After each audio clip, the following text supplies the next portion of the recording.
what is that called when you do your shoes like that? Bedazzled? Is that what I do? Yeah, I might get a pair. Your shoe game has gotten better, by the way. Yeah, that's not because of me. No, I really don't. A Chuck Taylor guy? Oh, back in the day, yeah, that's all we were. They'll come back in. It's like fat ties and skinny ties. Well, a little bit about the past game, as we always do. I mean, it's always great to beat your rival, and anytime you can get a win on the road, I think it's valuable. I did not think we played great, but I thought we played great at the end, and I thought the other games we played great at the beginning or middle and not great at the end. So at the end of the day, it's about getting a win, and you play good at the end. You find a way to grind out. Sometimes that is as good as anything else. Our defense, other than the start, I thought was pretty good. I think it hurt when we had two guys on the bench for quite a while, especially two of our better offensive players. But we need to continue to get our defense better because it gets our break better, and our break is better. We're a better team. It is good to be home, but as you can tell, nothing's safe anymore. I guess our kind of teams that were at the bottom, when you look at what Ohio State did yesterday, it just adds to the fact that we don't really ever feel comfortable. Yes, the home teams have won more, but Iowa, lost their first 3 league games, but have won 7 out of their last 12. And probably, including their win over Wisconsin, offensively, they've been unbelievable.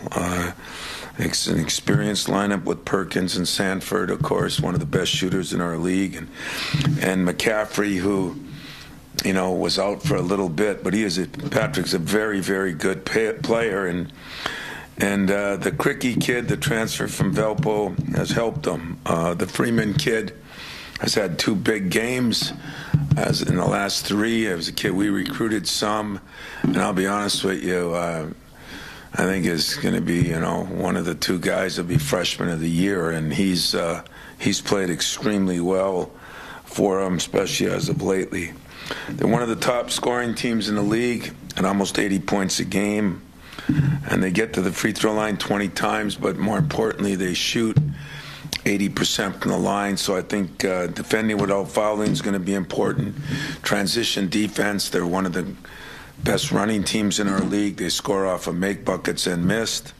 And the Perkins kid is really the straw that stirs the drink. So as far as we go, pretty healthy. Tyson's always going to have the day after a game off a little bit. He practiced yesterday a little bit, but we didn't do much yesterday. Hopefully he'll be able to go today, and everybody else is, I think, very healthy. So we're just looking forward to playing another conference game at home. Questions? Tom, I'm wondering, a lot of times you have tapes that you don't revisit, you burn. How much do you show them last year's Iowa game and how things transpired? Sometimes you burn them, sometimes it's burnt. That's already been burnt. But, we did talk about it a little bit. I mean, that's the kind of team they are. They were 22 or 21 down to Minnesota the other day with 16 minutes left to go in the game and won. And, they're a team that can be explosive offensively. When you look back on that game, it wasn't that we missed free throws. We just gave up 3s for 2s. And I have to take as much responsibility to that as the players do. So I don't dwell on that. It's hard to dwell on a game early in the year anymore, the way it's ever changing, and it's all about today. So for the most part, it's just a reminder that they can score quickly. That's what they do well. And then it was trumpeted by their win over Minnesota when they were dominated the first 25 minutes and then just did an unbelievable job the last 15. Tommy, you mentioned your bench on Saturday night, and you mentioned a few guys. And I'm wondering, when you went back and watched it, what you saw from Jackson Kohler, what you saw from Xavier Booker, and what you saw from Cohen Carr in their stints that stood out, good or bad, and what did you like? Well, what we've asked Jackson to do is slow down a little bit. You know, I mean, that's all right. They'll get it. You can just tell when a guy, you know, in his case, okay, he was out for the 2.5 months, and then he comes back and he wants it all back yesterday. You know, it's like he's never missed those kind of shots. Or that's what he does well. What he doesn't do well is maybe defend as well, or run as well, or rebound as well. And now he's rebounding really well, and that's one thing I really got from that. But I think he's moving at such a fast pace offensively that the shots that he never missed, he's missing a lot of them. So we're just trying to get him to slow down. But we have seen great improvement in him in the last 2 weeks. As far as moving, as far as the ball screen coverages, I think he's doing a better job than he ever did here. Rebounding the ball, he rebounded the ball better than anybody the other night per minute. So that was good. As far as Cohen goes, you know, we got to make him a defender and lethal on the break, which he was. And he was pretty good defensively, too. He picked off that one. His offense is going to be a work in progress, and it's going to take this season. It's going to take all summer. But it is getting better. His shot is getting better. And some of that will be confidence, but he's got to defend the daylights out of somebody, and this would be a good game since they have big guards, big wings. Who else did you ask me? Xavier. You know what? It was only 3 or 4 minutes, but we're just seeing him so different. I told him the other day, if I took the film of July and August and September, compared it to the October and November, and then compared it to now, it would be like two different people. First of all, he is 20 pounds heavier, and it's hard to believe that, but he is. But his aggressiveness, his physicalness is getting so much better in practice, and even in the game, you know, there's a comfort level now, and you're going to see more minutes out of him. I really feel that way. I believe that because I'm really excited about how his attitude's been, how he handled maybe a tough situation, and how he's coming out of it. But as one guy goes up, somebody else is going to have to go down, you know. And, I mean, we'd like to get more out of Marty. It's been a struggle, you know. I don't know if it's some things that happened in his life, but it's been a little bit of a struggle. And Kohler, I mean, Cooper has been very good. I mean, he has been as solid as anybody in there as far as defensively and a little bit offensively. And, you know, he has worked very hard on those little jump hooks that are really shot well and don't always go in. And they're going to start going in, and when they do, he'll be better and we'll be better for that too. So we did get a lot out of our bench. At one time it was 20-some to 0, I think the bench points were. I don't know what it ended up, but that was an important part going into the game. We said we got to get more out of it. Trey Holloman played awfully well too, under the circumstances of having to go in and play different positions. Tom, we talked about consistency so much. Do you feel like you're making strides at least in that department? And just with March coming up, I mean, does that come more into as you know, I am harping on that, but I bet you after this weekend there's a lot of coaches harping on that right now. But I really am harping on that. I just, do I feel it's getting better? I do. I feel we finish games better. There's some things that are happening, but, you know, can we consistently do it? Both halves? Can we consistently get, you know, 3 or 4 of our top players playing that consistent? It is a funny word. It's a word that you wouldn't think you'd use as often as I've used it, but I think everybody's using that word a little bit more. You know, we're all trying to figure out how to push buttons to get guys to prepare right, and then to execute right, and then to finish right. And so the consistency sometimes goes from practice, to the starts of games, to the middle of games, until the end of games. And I don't think where I want to be yet. I don't think we're where we need to be yet. But I do think we are making some progress. And I think as I hear my players talk about it, like we talked in one of the huddles in that last game about, okay, somebody on the court's got to take over now. We've got to, and I saw a little more of that. So that has been encouraging. I wanted to ask you a little bit about Marty because, with him having kind of a limited offensive game, rebounding is so important for him. And he was rebounding really well early on and just hasn't had those numbers. I mean, how concerning is that when he's your starting five? Yeah, it's concerning. And, as you know, his minutes have gone down. It's concerning to me for him. It's concerning to me for us, especially when all this started happening, when he's had a couple of tragic things happen, and trying to balance that and figure it out and learn that, for us, I'm saying Americans, usually when something goes wrong, you lean on your friends, and, his culture is a little different as he explains it to me, and it's hard for me to fathom that, but I said it when he lost his grandmother. Nobody knew, and that is very difficult and very private. So, walking that fine line has been challenging. But he's not playing as well. I mean, we all know that, and he does have a limited offense. You gave the perfect scouting report, but he had been very good defensively and rebounding really well. And so we need to get some of that back. And, we're going to do what we can do to get it back, and then we're going to adjust the way we have to adjust if it doesn't come back. Well, and then following up on that, I mean, I know the NBA is a business and college basketball is a little bit different, and knowing that he has gone through some tragic things, I mean, do you think about, maybe changing the starting lineup, or just to get you guys, you've had good starts, but... Yeah, we have had good starts. This is where, honestly, I'm trying not to make it a business. Unfortunately, we're a business now, too. But I'm trying not to make it a business. I'm trying to understand the human side of it, and I'm not sure it would be best for him. He's had enough things taken away. And yet I got to worry about what's best for us.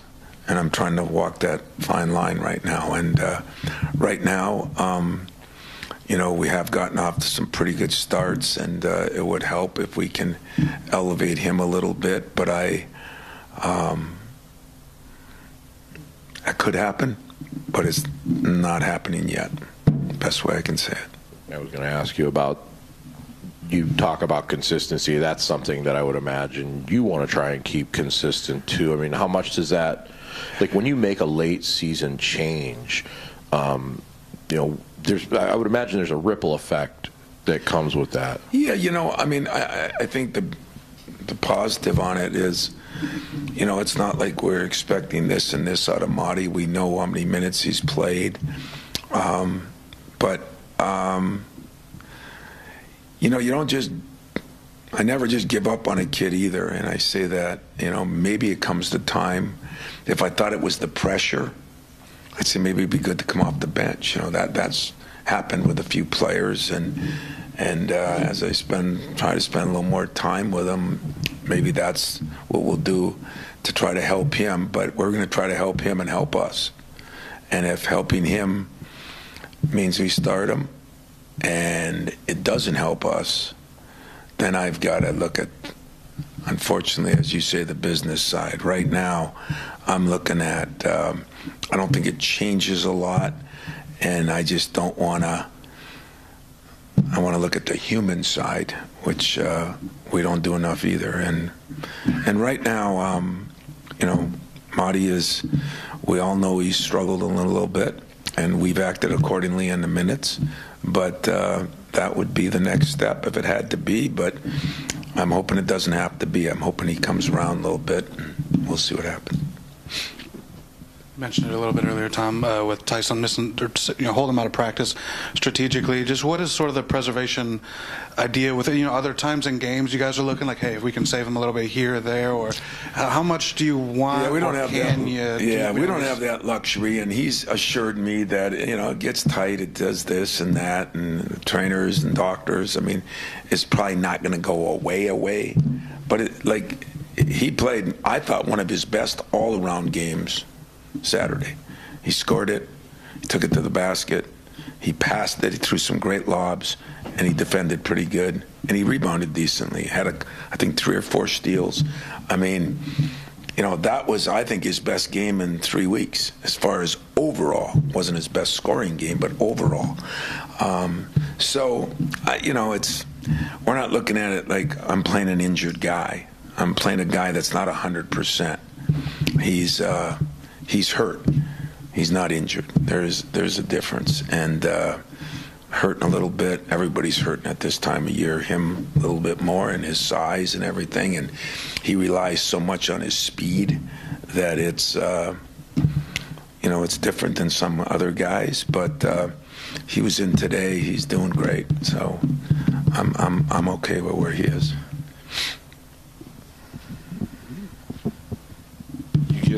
Usually late February, you get some teams that start to check out. And you get Iowa that just beat Wisconsin, Ohio State that beats Purdue. There doesn't seem to be a whole lot of that anywhere. And I'm just wondering the dynamic of this time of month, this time of the season, how it's different from the other times. Yeah, you got to admit, is there one thing that's the same as it's been over the last 20 years? This year, last year, it's all changing. But sometimes you can look at it the other way, as the teams up here. First of all, there's not a lot of separation. I mean, if you really took a look at Michigan, and you took a look at Ohio State, Ohio State had 2 18-point leads and lost. They'd been in a lot of games. Iowa has been in some games. Their record could be even better than it is. We have no bottom, as we said. We've talked about that. We just have no bottom. But maybe sometimes the upper division teams can't handle everything that's going on either. We always look at it the other way. And I don't know what the answer is. I just know every game, our new motto is this: let's try to win the game.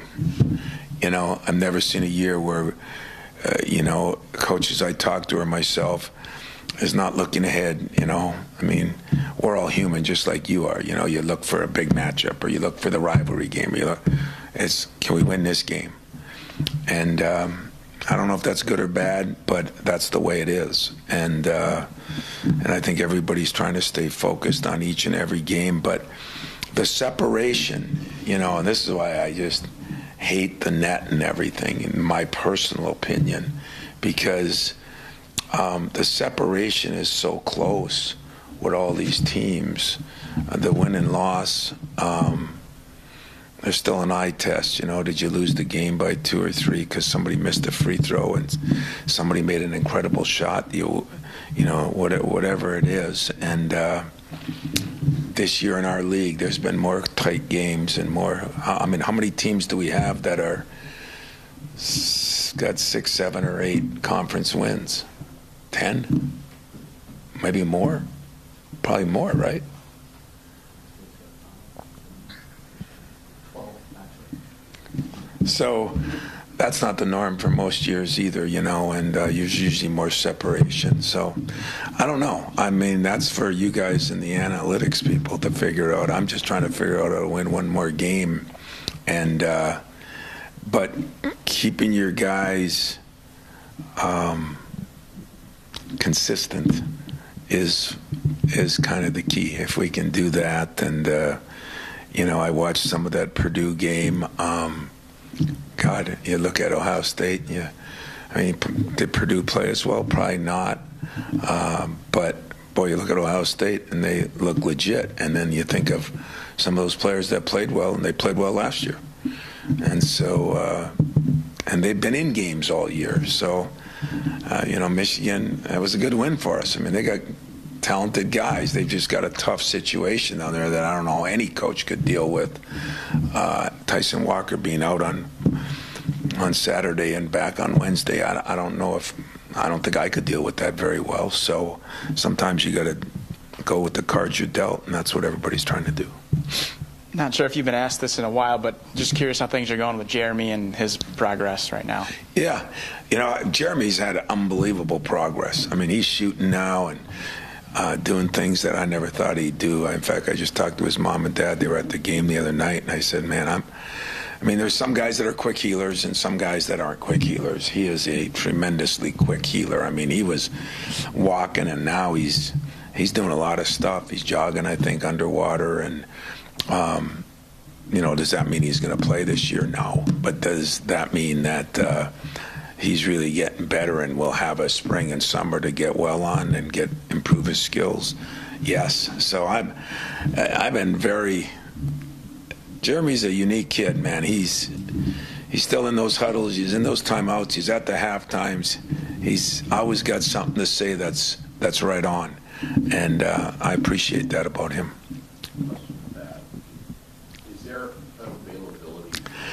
Yeah, we're going to try to do that. I don't know if he'll ever use it or need it, or I don't know what's going to happen in the future. But he's somewhere in that one game, which, I mean, right now we give a guy. I think we got 40-year-olds playing in some football leagues, so we should be able to petition and get something. It seems like everybody else can. His circumstances are more than deserving of that, and yet. I'm definitely not politicking right now, and I'm just saying I think we're in a time when there are no rules, but the only time the rules seem to come up is when the rules probably aren't fair. I mean, here's a case where a kid deserves to be looked at, and we'll do that, but you have to turn it in, and then it has to, which I think we have, and then it goes through a lot of stuff, so we'll see. Yeah, it did. Now I think they give you a little. I mean, you used to have to wait 4 years, right? Yeah. I think that's changed a little bit, but who knows? Do you guys talk about, with the season winding down and where you guys are in the standings, about the importance of getting a double bye when it comes to the tournament? God, I got to watch how I answer this because it'll sound wrong. When you start out like we did,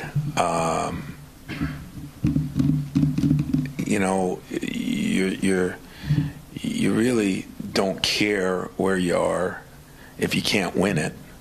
You care about being the best team you can be at the end. And then you don't care what your seed is. You just care about getting in.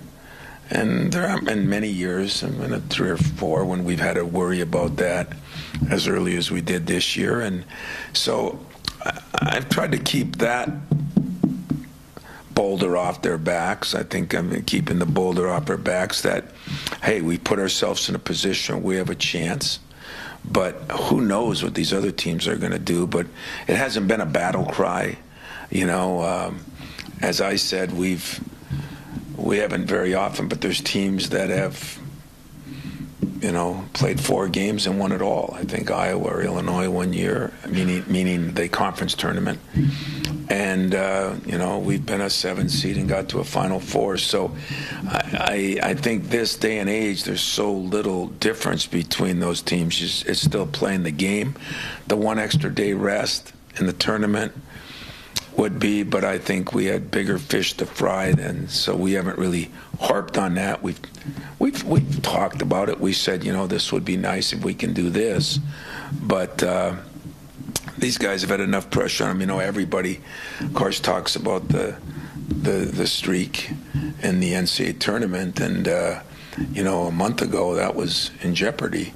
It's always in jeopardy until you get it, but it was in real jeopardy. So don't want to add more and more things on, be honest. Anything else? Jeez. You guys sleeping in or what? Nothing else? Did you get to talk with Robin at all after they won down? I did. I watched the game, sent her a text. I talked to Adam. said it was a pretty good week to be a Spartan, or a pretty good 8 days, and I said it after our press conference, but I say it now that, some venues all around, as we travel different places, are changing. I am so pleased and excited and thankful that our fans have been so supportive here. I mean, they're supportive at a radio show. They were supportive in Ann Arbor. They were supportive in Detroit for our hockey team. I consider myself blessed and lucky. But, in Ann Arbor, where you can't see the upper deck because it's dark, I really didn't get a feel for how many people were there until they started chanting, and I went, wow, and I don't know how they got tickets. God bless them. But they got them, and so it's been, Robin, I asked her if she was working on trying to get a 4-point play there, or an 8-point play there towards the end, and that was amazing. But, how cool that we all got some sweeps, and that doesn't happen very often. And so I did talk to Robin. I did text her after and talk to her next day, and I talked to Adam, and I was excited for them just like they were excited for me. I didn't know then that our women's team went down the night before, and they came to our game. They were at our game, and that was pretty cool too. So I guess I better figure out how to make a trip with my team. And my guys do get over to the hockey. They do watch women's games. Gymnastics has been really good. I mean, and our wrestling is good. It's just that they're in a league where we have so many teams in the top 10 in wrestling. It's scary. Glad I'm not in that situation, but appreciate what all of our teams are doing, and maybe the day will come when we get to play for a cup like Stanford does all the time. I'm wondering if you heard what Rick Pitino said, and maybe this is more of a roundtable question, but I guess what are the conversations right now with coaches with the changing landscape? Because it feels like we said here 5 years ago, maybe even 3 years ago, it's markedly different. I'm wondering about the profession, though, like how, especially being a venerable statesman, who won't say elder, but God, Chris, I appreciate that, brother. That's you know what I mean. It's like you guys nice are having conversations like, how do we keep this all together? Yeah, I think you definitely would say 3 years ago. I mean, it's changed in 2 years. I mean, Matt McQuaid is back, and he's with the Houston Rockets and doing very well, and he says it's just strange to look at it from both sides now. I don't know, what did Pitino say? Then I could answer it better. Lamenting his roster construction, team playing soft, Yeah. Well, teams are going to play softer because, it's harder to coach them. I mean, it just is. I was just, I mean, if God, I did something. What I love doing is, when Magic comes back or Teen comes in, or Steve Smith the other night, I called him after his son made the free throws, and on the bus, and they're talking about it, and they're talking about even the NBA, and Matt McQuaid was talking about his coach kind of going after his guys. I said, that's legal, and everybody makes a joke of me about it, but it's very difficult to get guys to play harder.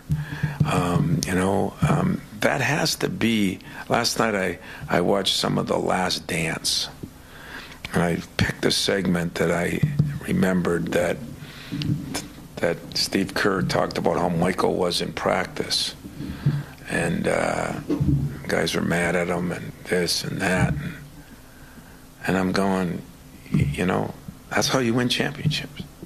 That's what separates you. If everybody's the same, there's no championships won. You know, that's how you do it. You separate yourself from the rest of the people. And if Rick is talking about that, I mean, roster management, I mean, I'm thinking the spring's going to be a complete zoo for everybody, you know? But one thing about, I won't say my writers, that sounds, our writers, our people here, I've stated this since the day I came back from those meetings, when everybody thought I was crazy. And I took a lot of abuse from people even nationally, like, how do you feel now? How do each and every one of you think of it? How do you look at it? I don't know what's going to happen. I've vowed over the new year that I was going to try to just let it go. And believe it or not, I have in a lot of ways. I am supposed to be part of a big meeting on Thursday, big Zoom call, but I've even gotten away from some of those because it's difficult, you know? I mean, I don't know everything that happened with McDaniel, but I know coaches are always at fault, but are players ever accountable? You know? And what did that do? I mean, that's a hell of a player on a pretty talented team. I don't think I could have handled it any better than Juwan has. And it means I'm sticking up for my rival. You're damn right, it means I'm sticking up for my rival. You know, I don't think you all can even fathom what we all do on a daily basis now. And, you know, first thing McQuaid said to me when he walked in, I said, well, tell me, because he was skeptical of doing it. And I told him why he should. And I said, well, how is it? I mean, I've talked to him on the phone a couple times, but this was face-to-face. Coach, it's all basketball. You know, that's why we got into it. That's not the way it is now. And it's okay. I mean, I'm not complaining about it. I picked and chose it. I could leave. I could stay. I could do what I want to do. But I will state till the day I die, if this is best for all parties involved, someone's got to prove it to me. Schools, the coaches, the players, the families, the unintended consequences that all this has brought is going to be difficult, and you won't find that out for 5, 10, even 15 years down the road. But any time in any profession, there is not the ability to hold people accountable. I don't see any benefits in your job, in my job, or in their job. And that is why maybe Rick Pitino said what he did. I don't know. I should call him and ask him. But there are no surprises for me. That's the advantage of being on those committees. The disadvantage is it brought a lot of tough times for these past 3 years because trying to fight it wasted some of my energy and time too. But I don't know. I'm going to call him and ask him. But exactly what the basis of it was what? Yeah. He said that it's not going to be like that moving forward. He also said it was the most miserable he's been coaching the team. Yeah. At least in toilet trains, yeah. It was not great. Called out players. Really? So they were slowed out. Does he know that? I better tell him. I better send him a lawyer. Does he know those things are illegal to say now? Huh? I know you guys are laughing, and I know deep down you're looking at me saying that SOB was right about what I'm saying is the truth. I mean, you're not supposed to do that. I mean, God, that Jordan thing was great. Him getting in a fight with Steve Kerr and fight with, you know, it was awesome. Enjoyed it. And guess what? Steve Kerr is one of the best coaches in the league, too. So, guys, it's interesting times. The good news is Michigan State has won. 3 in a row and 7, 9. God, I was going to go bigger, and we won 12 out of 16. Since Baylor or something? Yeah. So you know what? I'm going to stick to the positive because I'm a positive kind of guy. I never look at the glass half empty. I'm looking at that son of a gun 3/4 full, and we put ourselves in a position where we are playing better if we can get a little more consistent. I think I still think this team could be just about where we were. What were the reasons for it? I already attacked myself on it. Coach got to be responsible for that. But it's not over till it's over. And then everybody decides where you are and where you've been. And we still have a month left of the season or more. So I'm going to take advantage of every game and try to get better. But I'm going to tell you this. The Iowa team coming in here, they're on an upswing. They're playing well. They've had some games they could have won, or they would be right now playing for third. I mean, when I say could have won, I mean should have won. Ohio State, got beat by that team last year in the Big Ten tournament. They got a lot of those guys back. They've added a few that are even better. So, I mean, I think this is a big week for us. But don't think because we're home it's anything better than we're on the road, because I don't think anybody knows where anybody is right now. And we're just going to try to keep doing what we did. Defend, rebound, run, execute a little better. We have done a good job of not turning the ball over, even though we had 10 this last game. We creating more turnovers. That's a positive. We got to the free throw line more. That's a positive. And if I don't leave this press conference, I'm going to get soft because I'm going to figure out so many positives we're doing that I'm not going to want to go to practice and get after somebody. But we are getting better. And joke about a lot of things. We are getting better. Consistency is the word. If we were in the paper, that would be my headline. Consistency. Are they going to get consistent? And if we do, we get a chance. If we don't, we'll just be another team. Anything else? Thanks.